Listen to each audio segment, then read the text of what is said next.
two things here. Integrations is a big topic. Mm-hmm.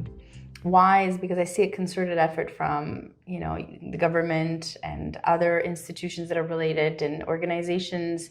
So, Kai-Hi, Infoway, and you have Digital Health Canada, you have other players, HIMSS and other players that are constantly looking, discussing, and bringing to the table the topic of interoperability.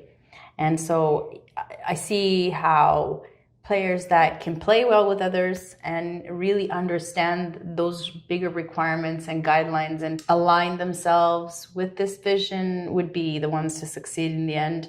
Do you see that to be true, or do you think it's been discussions that have been going on for a long time and they're not really probably going to make that big of a difference? Well, integration and continuity of data is very important.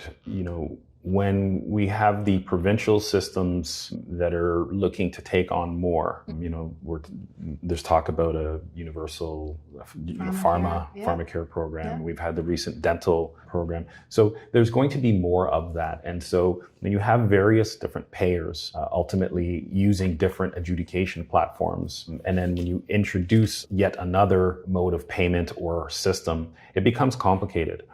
And so the idea of making it easier, everybody agrees with that. The challenge is, are you Betamax or VHS?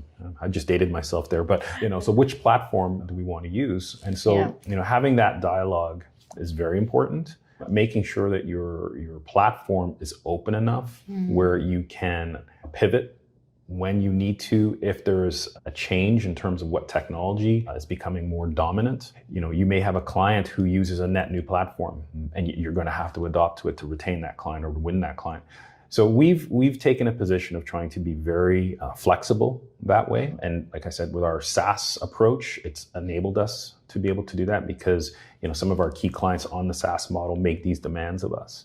So we'll have different discovery sessions with them, look at different roadmaps and say, okay, what can we do to meet that need? Is a 4-month, is a 4-year, 2-year, what's the roadmap going to look like for where we want this technology to be? Within the claim space, we've had some, when I say claim, like the TPA and TPP claim space, there's been some initiatives within traditional payers to address fraud. And so, one of the things that they've done, which is actually really cool, but they've allowed the various insurance carriers to collaborate, which they never really wanted to in the past, but they're sharing data. And so using a third-party entity that collects all this data, and then they're layering this data, they become better able at identifying fraud. So there was a situation I was aware of where multiple payers were having a healthcare practitioner submit claims to them, like in the hundreds. But there was no way that this single practitioner could have provided this type of service so frequently. But it was a system, it was a computer program that was sending out. But each of the different carriers wouldn't necessarily know. They're like, I got my 10 claims today, okay. So-and-so got their 10 claims, 10, and it adds up.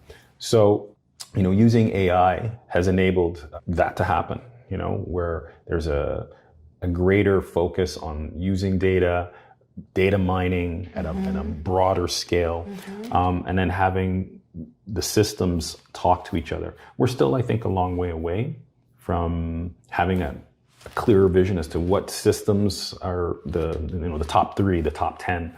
But I think as a general topic, integration, being open to integration and having a system that has future is definitely important. And be a little bit more present in the market. But I feel that we've grown quite a bit considering the tactic that we've chosen to take and the way we've chosen to grow the business.